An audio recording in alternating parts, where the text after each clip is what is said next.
नमस्कार। नेताजी सुभाष चंद्र बोस की जयंती पर आप सबको हार्दिक शुभकामनाएं। अ,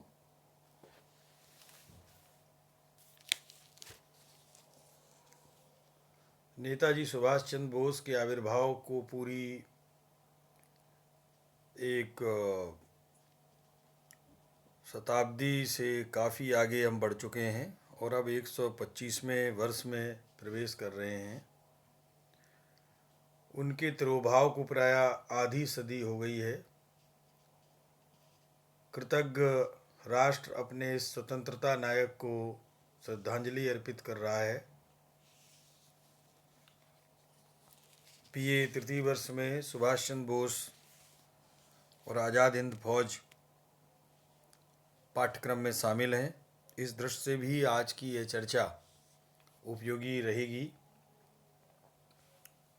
23 जनवरी 1897 ईस्वी को सुभाष चंद्र बोस जी का जन्म कटक उड़ीसा में आज के दिन शनिवार को हुआ था। उनके पिता जानकीनाथ बोस तथा माता प्रभावती 14 भाई बहन थे। वे अपने माता पिता के छठे पुत्र और 9वीं संतान थे।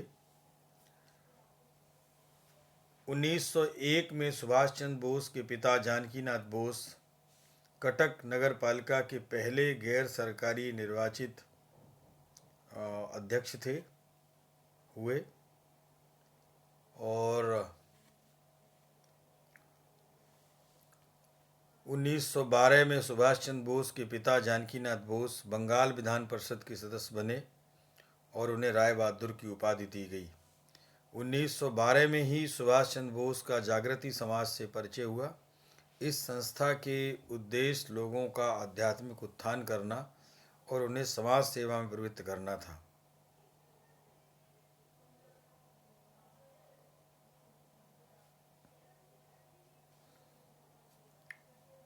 इसी वर्ष सुभाष चंद्र बोस का विवेकानंद साहित्य से परिचय हुआ और उनके स्वामी जी के चिंतन का सुभाष चंद्र बोस के विचारों पर स्थायी प्रभाव पड़ा। मार्च 1913 में सुभाष चंद्र बोस ने मैट्रिकुलेशन की परीक्षा पास की और वे सारे विश्वविद्यालय में दूसरे स्थान पर आए। सुभाष चंद्र बोस ने कलकत्ता के प्रेसिडेंसी कॉलेज में दाखिला लिया और इस समय उनकी आयु लगभग 16 वर्ष थी।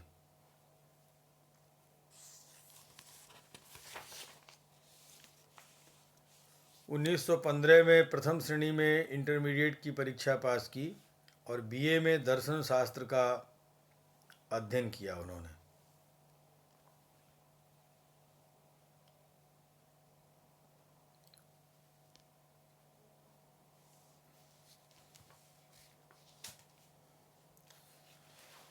द्वितीय विश्व युद्ध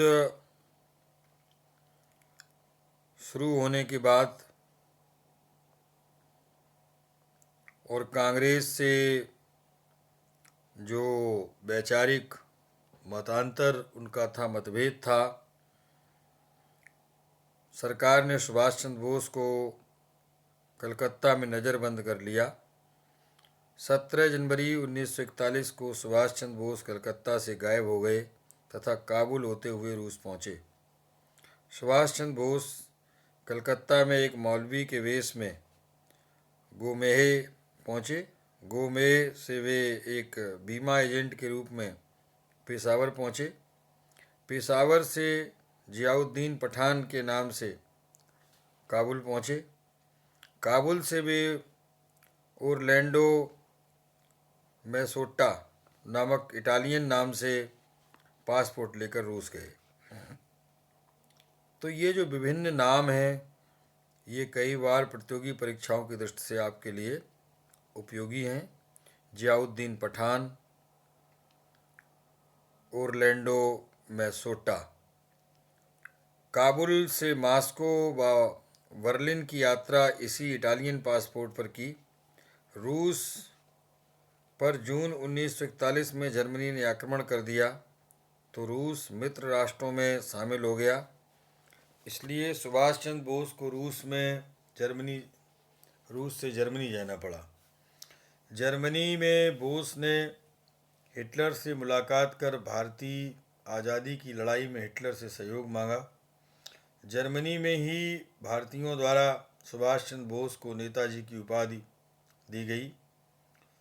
जर्मनी में सुभाष चंद्र बोस ने फ्री इंडिया सेंटर की स्थापना की तथा यहाँ पहली बार सुभाष ने जय हिंद का नारा दिया। फरवरी 1943 में सुभाष चंद्र बोस की यू बोट पनडुब्बी से जर्मनी से जापान के लिए रवाना हुए। वे जून 1943 में मतसूदा नाम से जापान पहुँचे। टोक्यो में रास बिहारी बोस ने मार्च 1942 में इंडियन इंडिपेंडेंस लीग की स्थापना की थी।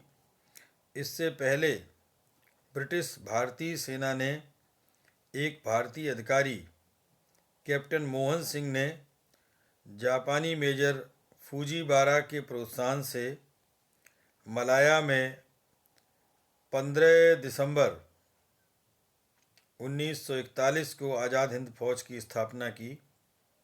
इस फौज में ब्रिटिश भारतीय सेना के वे सैनिक थे जिन्होंने जापान के समक्ष आत्मसमर्पण कर दिया था।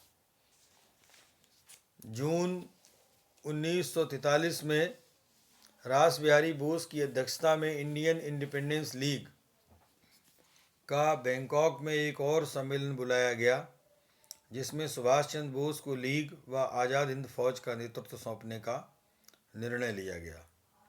4 जुलाई 1943 को रास बिहारी बोस ने सिंगापुर में आज़ाद हिंद फौज यानी INA इंडियन नेशनल आर्मी की कमान सुभाष चंद्र बोस को सौंप दी।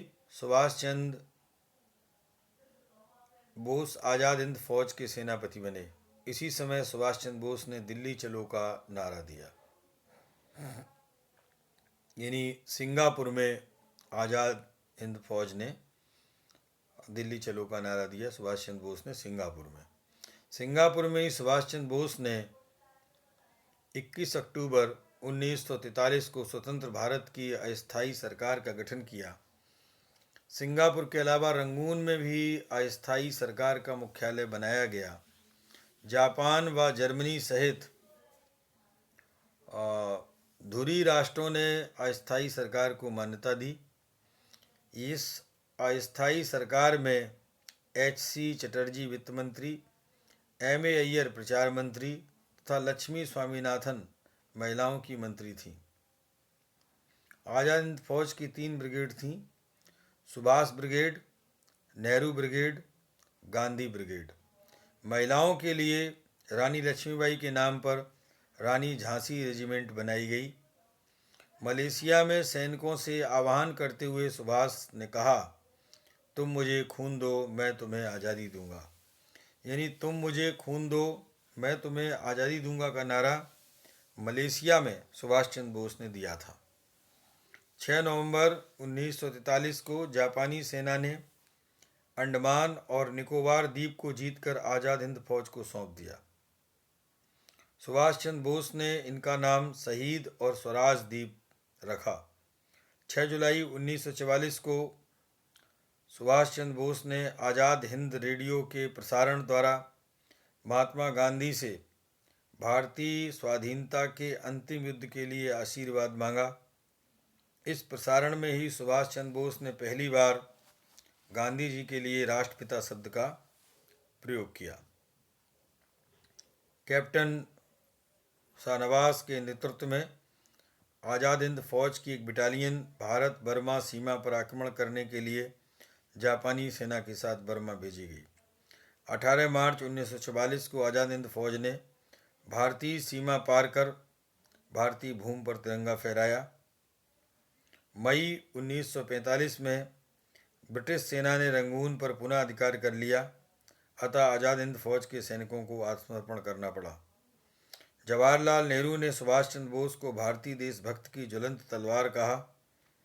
18 अगस्त 1945 को सुभाष चंद्र बोस की ताइवान के ताइकू हवाई अड्डे पर हवाई दुर्घटना में मृत्यु हो गई, ऐसा माना जाता है, किंतु यह अब तक प्रमाणित नहीं हो सका है। आज़ाद हिंद फौज पर मुकदमे की भी चर्चा करना मुझे समीचीन प्रतीत हो रहा है। सरकार ने आज़ाद हिंद फौज के सिपाहियों पर सरकार के प्रति निष्ठा की शपथ तोड़ने के आरोप में दिल्ली के लाल किले में नवंबर 1945 में मुकदमा चलाया। इस मुकदमे के विरुद्ध देशव्यापी आंदोलन हुआ। 12 नवंबर 1945 को आज़ाद हिंद फौज दिवस मनाया गया। कांग्रेस ने आज़ाद हिंद फौज के सिपाहियों के बचाव के लिए आज़ाद हिंद बचाओ समिति का गठन किया तथा भूला भाई देसाई के नेतृत्व में वकीलों का एक दल तैयार किया, जिसमें पंडित जवाहरलाल नेहरू, तेज बहादुर सप्रू, कैलाश नाथ काटजू, आसफ अली एवं बख्शी टेकचंद भी शामिल थे। देश के सभी राजनीतिक दलों ने आज़ाद हिंद फौज के युद्धबंदियों का समर्थन किया। आज़ाद हिंद फौज के सिपाहियों सरदार गुरबख्श सिंह ढिल्लों, श्री प्रेम सहगल और शाहनवाज को फांसी की सज़ा सुनाई गई, लेकिन भारी जन विरोध के कारण वायसराय को इन तीनों की फांसी की सज़ा माफ़ करनी पड़ी। 11 फरवरी 1946 को कलकत्ता में आज़ाद हिंद फौज के एक अधिकारी राशिद अली को 7 वर्ष का कारावास की सज़ा दिए जाने के विरोध में प्रदर्शन हुआ। इस तरीके से आज़ाद हिंद फौज का देश के स्वतंत्रता संग्राम में अनोखा योगदान है। और आज़ाद हिंद फौज पर जो ये तथ्यात्मक छोटे छोटे प्रश्न हैं, ये कई बार प्रतियोगी परीक्षाओं में पूछे जाते हैं, तो आपको इनकी जो तथ्यात्मक जानकारी है वो होनी चाहिए। और इसी से संबंधित आपके बीए की परीक्षा में भी कई बार प्रश्न आते हैं, जिनमें इस तरह का प्रश्न रहते हैं 1 नंबर में भी, और कई बार ज़्यादा अंकों के भी प्रश्न आते हैं। विषय बहुत विस्तृत भी हो सकता है, किंतु संक्षिप्त में जो मुझे तथ्य महत्वपूर्ण लग रहे थे उनकी चर्चा मैंने की। और यदि इस संदर्भ में आपके कोई जिज्ञासा है, प्रश्न है, तो कमेंट बॉक्स में अपना कमेंट लिखें। और धन्यवाद।